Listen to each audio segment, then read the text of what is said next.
మన రక్షకుడైన యేసుక్రీస్తు అద్వితీయ నామంలో హోలీ క్రైస్ట్ టీవీ ద్వారా ప్రతి వారం దేవుని వాక్యాన్ని వింటున్నటువంటి మీ అందరికీ నా ప్రేమపూర్వక వందనాలు నేను తెలియజేస్తూ ఉన్నాను. ప్రియ దేవుని బిడ్డలారా, ఈ వారం దేవుని వాక్యాన్ని అందించడానికి దేవుడు నాకు ఇచ్చినటువంటి కృపను బట్టి దేవునికి నా హృదయపూర్వక వందనాలు నేను తెలియజేస్తున్నాను. ఈ టీవీ కార్యక్రమం ద్వారా మీరు ప్రతి వారం అనేక మంది దైవజనుల ద్వారా, హోలీ క్రైస్ట్ టీవీ ద్వారా అనేక మంది దైవజనులు మాట్లాడుతున్నటువంటి ప్రతి వాక్యాన్ని మీరు వింటూ అనేకమైనటువంటి ఆశీర్వాదకరమైనటువంటి మేలులు పొందుకొనుచున్నారని మేము మనసారా ఆశిస్తూ ఉన్నాం. దేవుని బిడ్డలారా, ఈ వారం మీ మధ్యలోనికి రావడానికి దేవుడు నాకు ఇచ్చినటువంటి కృపను బట్టి దేవునికి మహిమ ఘనత ప్రభావములు కలుగునుగాక.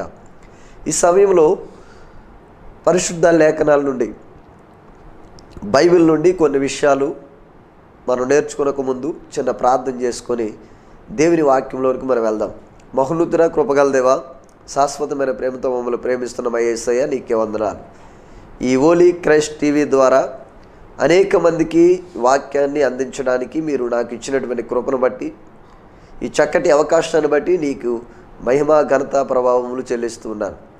దేవా, నా నోటికి మీరే చక్కగా నీ మాటలు అందించి, అలనాడు యిర్మీయాని ఎలాగైతే చక్కగా బాలుడిగా ఉన్నప్పుడు మీరు వాడుకున్నారో, అయా నీ మాటలు అందించి మాకు చక్కటి ఆత్మీయ జీవితాన్ని మీరు మాకు అనుగ్రహించండి. ఈ ఆత్మీయ సమయం కార్యక్రమం ద్వారా అనేకులు దీవించబడుతున్నారని, అనేకులు ఆశీర్వదించబడుతున్నారని మనసారా మేము నమ్ముతూ ఉన్నాం. దేవా, ఈ హోలీ క్రైస్ట్ టీవీలో నుండి, అలాగే ఆత్మీయ సమయం కార్యక్రమం నుంచి అనేకులకు మీరు దీవెనలు అందించమని ప్రార్థన చేస్తూ నజరేయుడైన యేసుక్రీస్తు నామములో అడిగి వేడుకొనుచున్నాం తండ్రి, ఆమేన్. ప్రియ దేవుని బిడ్డలారా, దేవుని వాక్యంలోని మనం చాలా చక్కగా పరిశీలన చేస్తే దేవుని యొక్క వాక్యాన్ని అనుదినము ధ్యానిస్తూ, అనుదినము దాన్ని ఆస్వాదిస్తూ దేవుని వాక్యాన్ని మనం నేర్చుకున్నట్లయితే దేవుడు మన కుటుంబాలతో, అంతేకాకుండా విన్నటువంటి ప్రతి ఒక్కరికి ఆయన దైవ జ్ఞానముతో, దైవ ఆత్మతో చక్కటి ఆత్మీయ నడిపింపులో ప్రతి ఒక్కరిని దేవుడు నడిపిస్తూ ఉంటాడు. అయితే బైబిల్ ద్వారా అనేకమైనటువంటి దైవజనుల్ని మనం చూసినప్పుడు, వాళ్ళ యొక్క చరిత్రలు మనం చదివినప్పుడు చక్కటి భయభక్తులు కలిగినటువంటి జీవితాన్ని వాళ్ళు జీవించినట్లుగా మనం చూస్తాం. కాబట్టి లేఖనాల్లో, అనేకమైనటువంటి లేఖనాల్లో మనం పరిశుద్ధ గ్రంథం ద్వారా చాలామంది భక్తులు మనం చూస్తూ ఉన్నాం. అంతేకాకుండా ఈ లోకంలో చాలామంది క్రైస్తవ నాయకులు, భక్తులు చక్కటి జీవితాన్ని జీవిస్తూ దేవుని సన్నిధిలో అనేకులకు, భక్తులకు ఉన్నటువంటి ఆత్మీయ జీవితాన్ని వీళ్ళు కూడా అనుభవిస్తూ, జీవిస్తూ, నేర్చుకుంటూ ఈ లోకంలో దేవుని యొక్క సువార్తను ప్రకటిస్తూ ఉన్నారు. అయితే దేవుని బిడ్డలారా, నేను కూడా సుమారుగా 30 సంవత్సరాల నుండి దేవుని యొక్క మాటలు నేర్చుకొని దేవుని సన్నిధిలో దేవుని వాక్యానుసారమైనటువంటి జీవితాన్ని జీవిస్తూ ఈనాడు మీ మధ్యలో వాక్యాన్ని ప్రకటించడానికి దేవుడు చక్కటి మాటలను నా నోటికి అందించి మీ మధ్యలోనికి ఇలా టీవీ కార్యక్రమం ద్వారా ఈ వాక్యాన్ని వినిపించడానికి దేవుడు అవకాశం ఇచ్చాడు. దేవుని సన్నిధిలో నేను ఎప్పుడు ఒక విషయాన్ని చెప్తూ ఉంటాను, దేవునికి కావలసింది టాలెంట్ కాదు, క్యారెక్టర్ అని. అయితే ప్రతి క్రైస్తవుడు కలిగి ఉండవలసింది చక్కని భయభక్తులు కలిగి ఉండాలి. నేను క్రైస్తవుడిని, నేను మందిరానికి వెళ్తూ ఉన్నాను అన్న ప్రతి ఒక్కరూ కూడా ఈ మాటను జాగ్రత్తగా ఆలోచన చేయండి. నీలో నిజమైన భక్తి ఉందో లేదో ఇప్పుడే ఆ నిర్ణయాన్ని మీరు తీసుకోవాల్సి ఉంది. అయితే దేవుని యందు ఎవరైతే భయభక్తులు కలిగి ఉంటారో వాళ్ళందరికీ దేవుడు చక్కగా వాళ్ళందరినీ ఆశీర్వదిస్తూ, వాళ్ళందరినీ దీవిస్తూ, వాళ్ళందరి కష్టాల నుంచి, వ్యాధుల నుంచి, బాధల నుంచి తొలగిస్తూ ఆయనకు భయంకరంగా దేవుడు వాడుకుంటూ ఉంటాడు. యోబు గ్రంథం 1:1 చూస్తే, యోబు దేవుని యందు భయభక్తులు కలిగి ఉన్నవాడని యోబుని కొరకు ఆ యొక్క వచనంలో చక్కటి మాట మనకు కనబడుతుంది. ప్రియ దేవుని బిడ్డలారా, దేవుని వాక్యాన్ని వింటున్నటువంటి మీరు దేవుని యందు భయభక్తులు కలిగి ఉండాలని ఆ వచనంలో మనకు కనబడుతుంది. అయితే నిజమైన భక్తుడు ఎలా ఉంటాడనంటే, నిజమైన భక్తుడు మునివేళ్ల మీద నడుస్తాడట. ఒకటి. రెండోది, నిజమైన భక్తుడు మౌనంగా ఉండడానికి ఇష్టపడ్డాట. 3, నిజమైన భక్తుడు ముడుచుకొని కూర్చోలేడట. 4, నిజమైన భక్తుడు తన గురించి తాను ఆలోచించుకోడు కానీ ఇతరుల కొరకు కూడా మంచిలో నడిపించాలని, వాళ్ళు మంచిగా చూడాలని ఆశిస్తాడు. అంతేకాదు, నిజమైన భక్తుడు ఉరకలు వేస్తూ పరుగులు తీస్తూ దేవుని కొరకు నమ్మకమైన క్రైస్తవుడుగా భయభక్తులు కలిగి జీవించేవాడుగా ఉంటాడు. నిజమైన క్రైస్తవుడు, నిజమైన భక్తుడు ఎలా ఉంటాడంటే కష్టాల్లో కూడా ధైర్యంగా నిలబడి దేవుని కొరకు బ్రతకడానికి ఇష్టపడతాడు. అంతేకాదు, సుమారుగా 6వదిగా మనం చూస్తే నిజమైన భక్తుడు ఎన్ని వ్యాధులు వచ్చినా బాధలు వచ్చినా దేవుని యందు భయభక్తులు కలిగి ఉంటాడు కానీ నిందించడానికి ఇష్టపడడు. కాబట్టి మనం వాక్యంలోంచి చాలా విషయాలు మనం చూసినట్లయితే దేవుని బిడ్డలారా, మనకి ఆదికాండం 28వ అధ్యాయంలో మనం చూస్తాం. ఆదికాండం 28వ అధ్యాయము 17వ వచనంలో, భయపడి ఈ స్థలము ఎంతో భయంకరము, ఇది దేవుని మందిరమే కానీ వేరొకటి కాదు అని ఇక్కడ చక్కటి మాట మనకు కనబడుతుంది. దేవుని బిడ్డలారా, దేవుని మందిరంలోనికి వెళ్ళేటప్పుడు కానీ వచ్చేటప్పుడు కానీ మనం ఏదన్నా స్థలంలో ఉన్నప్పుడు కానీ ఇదిగో దేవుడు నా వెంట ఉన్నాడు, ఇది దేవుని మందిరమే కానీ దేవుని స్థలమే కానీ వేరొకటి కాదు అని మనం ఏం చేయాలంటే దేవుని యందు భయభక్తులు కలిగి ఉండాలి. ఎవరైతే దేవుని యందు భయభక్తులు కలిగి ఉంటారో వారందరినీ దేవుడు చక్కగా వారి యొక్క జీవిత ప్రయాణంలో చక్కగా నడిపిస్తాడు. ఈ ఆత్మీయ సమయం అనే కార్యక్రమంలో ఈరోజు మనం నేర్చుకుపోయే పాఠం ఏంటంటే, యెహోవా యందు భయభక్తులు కలిగి ఉంటే 2 ఆశీర్వాదాలు మనకు వస్తాయి. యెహోవా యందు ఎవరైతే భయభక్తులు కలిగి ఉంటారో వారందరికీ కూడా దేవుడు 2 ఆశీర్వాదాలను ఇస్తాడు. అదేంటంటే, మొట్టమొదటిది, నీ ఇంటికి రక్షణ దేవుడు అనుగ్రహిస్తాడు. 1. రెండోది, నీ ఇంటికి మేలు కలుగజేస్తాడు. దేవుని యందు ఎవరైతే భయభక్తులు కలిగి ఉంటారో వారందరికీ కూడా దేవుడు చక్కటి బాటలో, చక్కటి నావలో, లేదంటే చక్కని మార్గంలో దేవుడు నడిపించి మీ అందరికీ కూడా కాపుదలనిచ్చి ఆయన కాపాడతాడు. కాబట్టి దినాన్న దేవుని యందు భయభక్తులు కలిగి ఉంటే 2 ఆశీర్వాదాలు. అదేంటంటే మరొకసారి నేను జ్ఞాపకం చేస్తున్నాను. నీ ఇంటికి రక్షణ కావాలి అనంటే దేవుని యందు భయభక్తులు కలిగి ఉండాలి. 2, నీ ఇంటికి మేలు కలగాలి అనంటే దేవుని యందు భయభక్తులు కలిగి ఉండాలి. మనము ప్రసంగి గ్రంథంలో మనం చూసినట్లయితే 12వ అధ్యాయం 13వ వచనంలో ఒక మాట రాయబడింది. ఏమనంటే, దేవుని యందు భయభక్తులు కలిగి ఉండి ఆయన కట్టడలను అనుసరించి నడుచుకొనవలెను అనే మాట మనకు కనిపిస్తుంది. దేవుని ప్రియ బిడ్డలారా, ఎవరైతే దేవుని యందు నమ్మిక ఉంచుతారో, ఎవరైతే దేవుని యందు భయభక్తులు కలిగి ఉంటారో, ఆయన కట్టడలను ఆయన ఆజ్ఞలను అనుసరించి గైకొని నడుస్తారో వాళ్ళందరూ కూడా దేవుడు వారి ఇంటికి రక్షణను కలుగు చేస్తాడు. దేవుడు వాళ్ళ ఇంటికి మేలు కలుగు చేస్తాడు. దేవుడు ఎవరైతే భయభక్తులు కలిగినటువంటి ఇంటికి స్వస్థతను కలుగు చేస్తాడు. భయభక్తులు కలిగినటువంటి ఇంటికి దేవుడు ఆరోగ్యాన్ని కలుగు చేస్తాడు. భయభక్తులు కలిగినటువంటి ఇంటికి దేవుడు నెమ్మదిని కలుగు చేస్తాడు. భయభక్తులు కలిగినటువంటి ఇంటికి దేవుడు ఆరోగ్యాన్ని, నెమ్మదిని, శాంతిని, సమాధానాన్ని దేవుడు అనుగ్రహిస్తాడు. ప్రియ దేవుని బిడ్డలారా, ఈనాడు మీకు ఆరోగ్యం కావాలన్నా, స్వస్థత కావాలన్నా, నెమ్మది కావాలన్నా, మీ కుటుంబాలు మంచి రక్షణలోనికి రావాలి అని అంటే మొదటగా వింటున్నటువంటి మీరు, మీ పిల్లలు, మీ కుటుంబంతో సహా అందరూ కూడా దేవుని యందు భయభక్తులు కలిగి ఉండాలని ప్రసంగి గ్రంథకర్త మాట్లాడుతున్నాడు. మరొక విషయాన్ని నేను జ్ఞాపకం చేస్తాను. 115వ కీర్తన 13వ వచనాన్ని మనం ధ్యానం చేసినట్లయితే అక్కడ రాయబడింది, పిన్నల్నేమి పెద్దల్నేమి తన యందు భయభక్తులు గలవారు అందరినీ యెహోవా ఆశీర్వదించును అనే మాట మనం చదువుతాం. ప్రియ దేవుని బిడ్డలారా, ఎవరైతే దేవుని యందు భయభక్తులు కలిగి ఉంటారో, పిల్లలతో సహా, పెద్దలతో సహా, వృద్ధులతో సహా అక్కడ ఉన్న కుటుంబంలో ఉన్న వారందరూ కూడా దేవునికి ఎలా ఉండాలట? భయభక్తులు కలిగి ఉండాలట. ఒక పక్షికి 2 రెక్కలు ఎలాగైతే అవసరమో ప్రతి క్రైస్తవుడు కూడా ఈ రెండు రెక్కలనే, ఒకటి ఏంటంటే భయము, రెండవది భక్తి. భయభక్తులు అనే 2 రెక్కలు కలిగిన వారిగా మనం ఉన్నట్లయితే ఏ రెక్క ఇందులో లేకపోయినా ఆ పక్షి ఎగరటం చాలా కష్టం. అలాగే క్రైస్తవుడు అనేవాడికి, భక్తుడు అనేవాడికి ఈ భయభక్తులు అనేవి అంత అవసరం. భయము ప్లస్ భక్తి. భయము భక్తి ఎవరిలో ఉంటుందో వారిని దేవుడు ఆశీర్వదిస్తాడు. వారింటికి దేవుడు రక్షణను కలుగు చేస్తాడు. వారింటికి దేవుడు బహుమానాన్ని కలుగు చేస్తాడు. వారింటికి దేవుడు ఆశీర్వాదాన్ని ఇస్తాడు. యోబుని జ్ఞాపకం చేసుకుంటే యోబు జీవితంలో ఎన్నో కష్టాలు, వ్యాధులు, బాధలు, కరువులు, ఇబ్బందులు అనుభవించాడు. ఆయన కోటీశ్వరుడైనప్పటికీ కూడా, కానీ దేవుడు ఆయన్ని నమ్ముకున్నాడు, దేవుడిని నమ్ముకున్నాడు, దేవుని యందు భయభక్తులు నిలిపి ఉంచాడు. కష్టంలో కూడా భక్తి కలిగి ఉన్నాడు, సంతోషంలో కూడా భక్తి కలిగి ఉన్నాడు. అందుకే యోబుని దేవుడు మరలా రెండంతలుగా, ఆయన ఒకటి కోల్పోయిన రెండో విషయంలో, రెండో దగ్గర ఆయన మరలా రెండంతల ఆశీర్వాదంతో యోబు భయభక్తుల ద్వారా యోబుని మరలా దేవుడు దీవించాడు. కాబట్టి ప్రియ దేవుని బిడ్డలారా, ఈ యొక్క విషయాన్ని మీకు జ్ఞాపకం చేస్తున్నాను. దేవుని యందు భయభక్తులు కలిగి యథార్థంగా మనం ఉండాలి. మరొక విషయాన్ని మనం జ్ఞాపకం చేసుకుంటే, అబ్రహామును దేవుడు ఆశీర్వదించడానికి గల కారణం ఏంటంటే, అబ్రహాము ఆదికాండం 24వ అధ్యాయం 1వ వచనంలో చూస్తే, అబ్రహాము బహుకాలము గడిచిన వృద్ధుడై ఉండెను, అన్ని విషయములలో యెహోవా అబ్రహాముని ఆశీర్వదించును అనే మాటలు అక్కడ మనం చదువుకుంటాం. అదేవిధంగా 22వ అధ్యాయం 12వ వచనంలో కూడా ఆ విషయాన్ని మనం చదువుకుంటాం.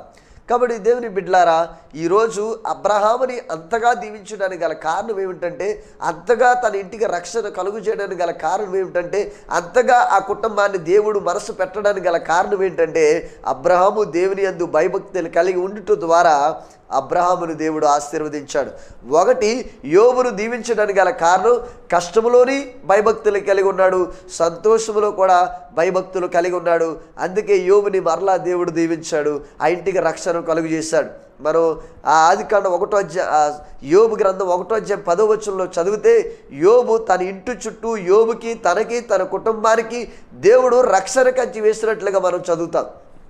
అంతేవిధంగా మరి మరొకసారి మరొక భక్తుడు ఉన్నాడు, దానియేలు. మనం జ్ఞాపకం చేసుకుంటే ఆయన 3వ అధ్యాయం 17వ వచనంలో 18వ వచనంలో చూస్తే అక్కడ షద్రక్, మేషక్, అబేద్నెగోలు ఉంటారు. ఏమండి, దానియేలు గ్రంథంలో, ఆ దానియేలు గ్రంథం 3వ అధ్యాయము 17, 18 వచనాల్లో షద్రక్, మేషక్, అబేద్నెగోలు అగ్నిగుండంలోంచి బయటికి రావడానికి గల కారణం ఏంటంటే, ఆయన దేవునికే భయపడ్డారు, కానీ ముగ్గురు కూడా రాజు ఆజ్ఞకు భయపడలేదట. దేవునికే భయపడ్డారు కానీ వాళ్ళు మరణానికి భయపడలేదట. దేవునికే భయపడ్డారు కానీ అక్కడున్న ప్రజలకి ఎవరికి భయపడలేదట. అందుకే అగ్నిగుండంలో నుండి సజీవంగా మరలా ఈ షద్రక్, మేషక్, అబేద్నెగోలు బయటకు రావడానికి చక్కటి కాపుదలను, రక్షణను దేవుడు ఆ ముగ్గురికి అనుగ్రహించాడు. దానియేలు గ్రంథంలో చదువుకుంటే అక్కడ వారి గురించి మనకి తేటగా కనబడుతూ ఉంది. కాబట్టి దేవుని బిడ్డలారా, దేవునికి భయపడినట్లయితే దేవుడు మన ప్రాణానికి ఏ హాని జరగకుండా చూస్తాడు. మనం దేవుని యందు భయభక్తులు కలిగి ఉంటే మన ఇంటికి ఏ నష్టము రాకుండా దేవుడు చూస్తాడు. మనం భయభక్తులు కలిగి ఉంటే మన ఇంటికి మేలు కలిగినట్లుగా దేవుడు చూస్తాడు. మరొక ఆయన మరి దానియేలు మనం జ్ఞాపకం చేసుకుంటే, దానియేలు చక్కటి మాట 6వ అధ్యాయంలో కనబడుతుంది. దానియేలు కూడా ఇదే సిచ్యువేషను. ఏమండి, దానియేలు ఆ సింహాల బోనులోకి వెళ్ళడానికి ఇష్టపడ్డాడు కానీ ప్రార్థన ఆపడానికి ఇష్టపడలేదు. దేవునితో కలిసి బ్రతకడానికి ఇష్టపడ్డాడు కానీ ఆ లోకంలో ఉన్నటువంటి ఆ విగ్రహాలకు పూజ చేయడానికి, నమస్కరించడానికి దానియేలు ఒప్పుకోలేదు. ఎందుకంటే దేవుని యందు భయభక్తులు కలిగి ఉన్నాడు కాబట్టి దానియేలుని దేవుడు ఆ సింహాల బోనులో నుంచి బయటికి తీసుకొచ్చాడు. ఎంత గొప్ప భక్తుడో చూడండి. నేను చెప్పినటువంటి ఈ దైవజనులందరూ కూడా, మనం జ్ఞాపకం చేసుకున్నటువంటి దైవజనులందరూ కూడా, ఏమండి, ఈ భక్తులందరూ కూడా చక్కగా దేవుని యందు భయభక్తులు కలిగి ఉన్నారు. అలాగే మనం కూడా ఈ లోకంలో పాట పాడినంత మాత్రాన భక్తులు కాలేం, ప్రార్థన చేసినంత మాత్రాన భక్తులు కాలేం, ప్రతి ఆదివారం చర్చికి వెళ్ళినంత మాత్రాన భక్తులు కాలేం. ఎవరైతే దేవుని యందు భయభక్తులు కలిగి ఉంటారో, ఏ భక్తుడైతే దేవుని కొరకు బ్రతకడానికి, జీవించడానికి ఇష్టపడతాడో, ఏ భక్తుడైతే దేవుని కొరకు కష్టమైన, నష్టమైన, వ్యాధులైన, బాధలైన భరించడానికి ఇష్టపడతాడో, అలాంటి వారిని, అలాంటి భక్తులను దేవుడు ఏ పరిస్థితిలో ఉన్నా, ఎలాంటి ఇబ్బందుల్లో ఉన్నా దేవుడు రక్షిస్తాడు, కాపాడుతాడు. ప్రియ దేవుని బిడ్డలారా, నేను మరొక విషయాన్ని మీకు జ్ఞాపకం చేస్తాను. దానియేలు గ్రంథంలో మనం చూసినట్లయితే 6వ అధ్యాయంలో 1 నుంచి 20 వచనాలు చదివితే దానియేలు యొక్క చరిత్ర మనకు అర్థమవుతుంది. దానియేలు యొక్క ఆ జీవిత విధానం, ఆయన చేసిన భక్తి ఎంత గొప్ప భక్తి అంటే, రాజు ఆజ్ఞకు లోబడకుండా దేవునికి భయపడి దేవుడే నిజమైన దేవుడని, ఆయన ఒక్కడే రక్షకుడని, ఆయన నన్ను ఎలాగైనా సింహాల బోనులోంచి విడిపిస్తాడని తెలిసి ఆయన మరణించడానికే అడుగులు వేసుకుంటూ ముందుకు వెళ్ళాడు. కానీ ఆయన దేవుని ప్రార్థన మానడానికి ఆయన ఇష్టపడలేదు. మరొక విషయాన్ని జ్ఞాపకం చేస్తాను. మీరు దీర్ఘాయుష్మంతులుగా ఉండాలంటే మీరు అనేక తరతరాలకు భక్తులుగా, ఒక విలువైనటువంటి వ్యక్తులుగా, మీరు అనేకులకు దీవెనకరంగా, ఆశీర్వాదకరంగా, మంచి భక్తులుగా మీరు ఎదగాలి అని అంటే మనకి అపోస్తుల కార్యాల్లో కానీ, లేదంటే ఆ కీర్తన 10వ అధ్యాయంలో 27వ వచనంలో కానీ మనకు తెలియజేస్తుంది, దీర్ఘాయుష్యునిస్తాడు. ఎవరైతే దేవుని యందు భయభక్తులు కలిగి ఉంటారో వారందరికీ దేవుడు దీర్ఘాయువును అనుగ్రహిస్తాడు. రోమీయులకు రాసిన పత్రిక 3వ అధ్యాయం 18వ వచనంలో కూడా ఒక మాట రాయబడింది, వారు కన్నుల ఎదుట దేవుని భయం లేదు అని కనబడుతుంది. దేవుని బిడ్డలారా, చాలామంది దేవునికి భయపడినటువంటి ప్రజలు ఉన్నారు. ఏమండి, యెహోరాము అనే ఒక ఆయన ఉన్నాడు. ఈయన దేవునికి భయపడకుండా, దేవుని ఆజ్ఞకు కానీ, దేవుని మాటలకు కానీ, దేవుని ఒక వాక్యానికి కానీ, దేవుని సన్నిధికి కానీ భయపడకుండా తనకు నచ్చినటువంటి జీవితాన్ని జీవించాడు. అందుకే ఆయన చనిపోయినప్పుడు ఏదో మారుమూల, ఏదో ఒక తెలియనటువంటి ప్రాంతంలో ఆయనకి భూస్థాపన కార్యక్రమం జరిగినట్లుగా మనం చదువుకుంటాం. దేవుని బిడ్డలారా, మరొక విషయాన్ని జ్ఞాపకం చేస్తాను. మొర్దెకే అనే వ్యక్తి ఉన్నాడు. అనేకులు ఇష్టలుగా బ్రతికాడు. ఆ దేశంలో ఉన్న వారందరికీ, అక్కడ ఉన్న ప్రజలందరికీ ఇష్టమైనటువంటి నాయకుడిగా బ్రతికాడు. గొప్ప పేరును పొందుకున్నాడు. ఈ యెహోరాము అనే ఈయన అనేకులకు ఇష్టడుగా లేడట. ఈడు ఎప్పుడు చనిపోతాడా, ఇలాంటి వాడు మనకెందుకు ఇలాంటి రాజుగా వచ్చాడు, మనకెందుకు ఇలాంటి వాడు వచ్చాడని చెప్పి తిట్టుకున్నవారే ఉన్నారు, కానీ మెచ్చుకున్నవారు కనబడలేదు. మరొక విషయాన్ని జ్ఞాపకం చేసుకుంటే మరొక భక్తుడున్నాడు. ఆ భక్తుడు ఎవరయ్యారంటే ఏమిటి, ఇస్సాకు దేవునికి విధేయత కలిగి జీవించాడు. అంతేకాదు యోసేపుని జ్ఞాపకం చేసుకుంటే యోసేపు కూడా దేవుని యందు భయభక్తులు కలిగి జీవించాడు. సామ్యూయేలుని జ్ఞాపకం చేసుకుంటే సామ్యూయేలు కూడా దేవునికి చక్కటి విధేయత, ఆ యజమానుడికి, తల్లిదండ్రులకు, అక్కడ ఉన్న వారందరికీ కూడా చక్కటి పేరుగాంచినటువంటి వ్యక్తిగా, మంచి ఇష్టడుగా ఆయన బ్రతుకున్నట్లుగా, జీవించినట్లుగా ఇలా మనం చెప్పుకుంటూ పోతే దేవుని బిడ్డలారా, పరిశుద్ధ గ్రంథములో అనేక మంది భక్తులు దేవునికి భయభక్తులు కలిగి జీవించారు. కొందరు భయభక్తులు లేకపోవడం వల్ల వాళ్ళతో పాటు వాళ్ళ కుటుంబం కూడా పాడైపోయినట్లుగా, ఏమండి, చాలామంది నరకానికి పోయినట్లుగా మనం గ్రంథంలో చదువుకుంటూ ఉంటాం. కాబట్టి ఈ వాక్యాన్ని వింటున్నటువంటి ప్రియ ఆ దేవుని బిడ్డలారా, ఒక అక్క, చెల్లి, ఓ అమ్మ, ఓ తల్లి, ఓ అన్న, మీ అందరికీ ప్రేమతో ఈ మాటలు చెప్తూ ఉన్నారు. ఇదే రక్షణ దినము, ఇదే చక్కటి అవకాశము. దేవుని యందు నిజమైనటువంటి భయభక్తులు కలిగి మనం ఉంటే మన కుటుంబానికి దేవుడు ఒకటి ఆశీర్వాదం, మొదటి ఆశీర్వాదం ఏంటంటే దేవుడు మన ఇంటికి రక్షణ కలుగు చేస్తాడు. రెండవదిగా దేవుడు మన ఇంటికి మేలు కలుగు చేస్తాడు. కాబట్టి 96వ కీర్తన మనం చదువుకుంటే 9వ వచనంలో కూడా ఒక చక్కటి మాట మనకు కనబడుతుంది. పరిశుద్ధ అలంకారము ధరించుకుని యెహోవాకు నమస్కారం చేయడనే మాట కనబడుతుంది. ప్రతి క్రైస్తవుడు పరిశుద్ధ అలంకారం కలిగి ఉండాలి. పరిశుద్ధమైనటువంటి జీవితం, పరిశుద్ధమైనటువంటి భయభక్తులు దేవుని యందు మనం నిలిపితే మన కుటుంబాలను, మనల్ని దేవుడు దీవిస్తాడు, ఆశీర్వదిస్తాడు. దేవుని బిడ్డలారా, నేను సుమారుగా అనేక సంవత్సరాలుగా పాటలు పాడటం నేర్చుకున్నాను. అంతేకాదు ఆ వాయిద్యాలు వాయించడం నేర్చుకున్నాను, ప్రార్థన చేయడం నేర్చుకున్నాను. ఇదంతా కూడా దేవుడు స్వయంగా తన కృప ద్వారా, తన యొక్క ఆ జాలి ద్వారా, తన ప్రేమ ద్వారా దేవుడు నాకు అనుగ్రహించినటువంటివి. ఇవన్నీ స్వయంగా నాకు నేనుగా నేను చేయలేదు, కానీ నాకు ముందు కొంతమంది దైవజనులు పెట్టాడు. వాళ్ళ దగ్గర నేను నేర్చుకున్నాను. కొంతమంది పాటలు పాడేవారిని చూసి పాటలు పాడడం నేర్చుకున్నాను. కొంతమంది వాయిద్యాలు వాయించే వారిని చూసి వాయిద్యాలు వాయించడం నేర్చుకున్నాను. కొంతమంది ఆ సాక్ష్యం చెప్పడం చూసి, ఇదిగో నిజంగా నేను ఇలాంటి సాక్ష్యం కలిగి ఉండాలి, భయభక్తులు కలిగి ఉండాలి, ఎక్కడ నింద లేకుండా, అవమానం లేకుండా దేవుని కొరకు నమ్మకమైన సాక్షిగా నేను ఉండాలని వాళ్ళందరినీ చూసి నేను నేర్చుకున్నాను. అదేవిధంగా దేవుని బిడ్డలారా, మనము మన ముందున్నటువంటి భక్తులు చూసి, వారి జీవితాలు చూసి, వారి చరిత్రను చూసి, వారు ఎలాగైతే దేవుని కొరకు భయభక్తులు కలిగి జీవించారో అలాంటి జీవితాన్ని మనం కూడా జీవించాలి. లేదంటే మనం ఎన్ని సంవత్సరాలు మందిరానికి వెళ్ళినా మనకి ఎందుకు కూడా ఉపయోగం లేకుండా పోతుంది. కాబట్టి ప్రియ దేవుని బిడ్డలారా, మీ అందరికీ మరొక విషయం తెలియజేస్తాను. చివరిగా ఒక వచనాన్ని చదివి నేను ఇక వాక్యాన్ని నేను ముగిస్తాను. 2 కొరింథీయులకు రాసినటువంటి పత్రికలో ఆ యొక్క 7వ అధ్యాయం 1వ వచనంలో చూస్తే ఇక్కడ రాయబడింది, ప్రియులారా, మనకు ఈ వాగ్దానములు ఉన్నవి గనుక దేవుని భయముతో పరిశుద్ధతను సంపూర్తి చేసుకొనుచు శరీరమును ఆత్మకును కలిగిన సమస్త కల్మషము నుండి మనల్ని పవిత్రులుగా చేసుకుందుము అనే మాట కనబడుతుంది. ప్రియ దేవుని బిడ్డలారా, దేవుని భయముతో మన జీవితకాలం అంతా బ్రతకాలి. మనం ఎక్కడికి వెళ్ళినా దేవుడు ఉన్నాడని అనుకోవాలి.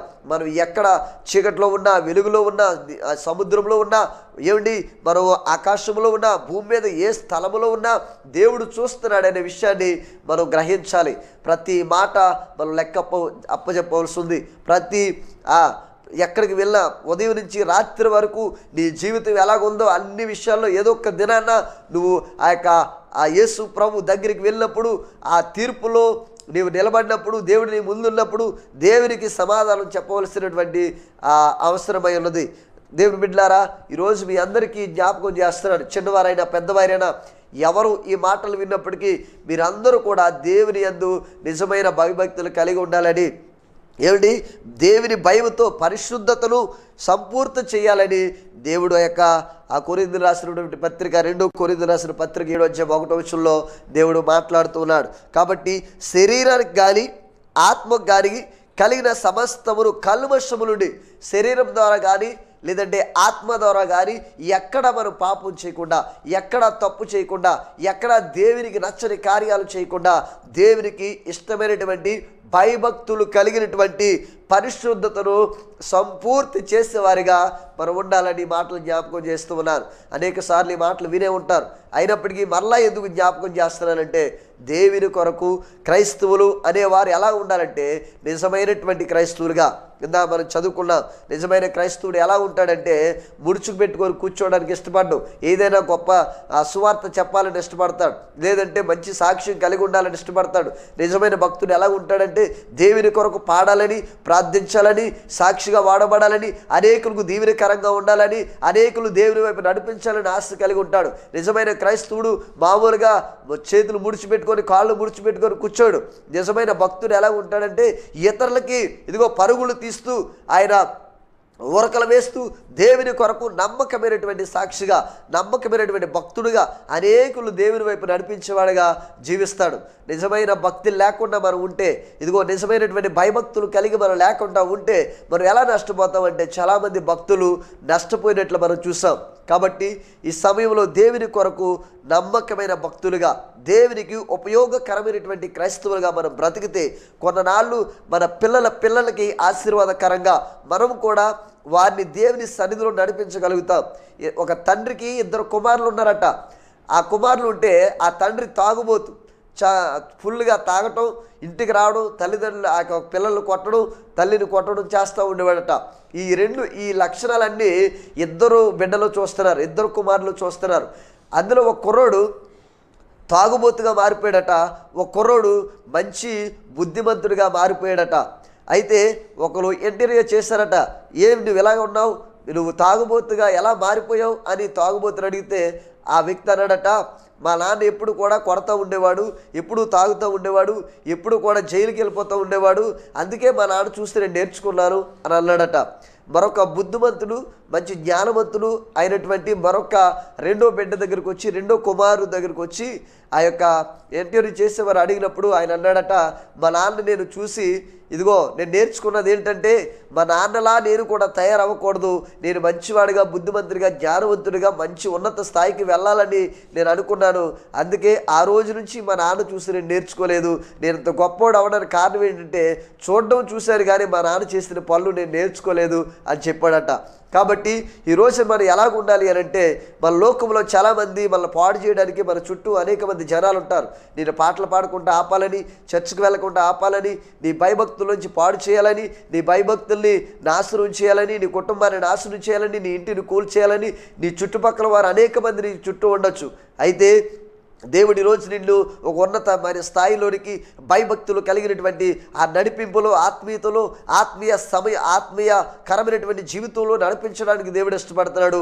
అందులో మొదటిది ఏంటంటే దేవుని యందు మనం భయభక్తులు కలిగి ఉంటే, దేవుని యందు మనం ప్రేమ కలిగి ఉంటే, దేవుని సన్నిధిలో నమ్మకంగా మనం ఉంటే మనం ఎలా ఉంటామంట, మన ఇంటికి దేవుడు రక్షణను కలుగు చేస్తానని వాగ్దానం చేస్తున్నాడు.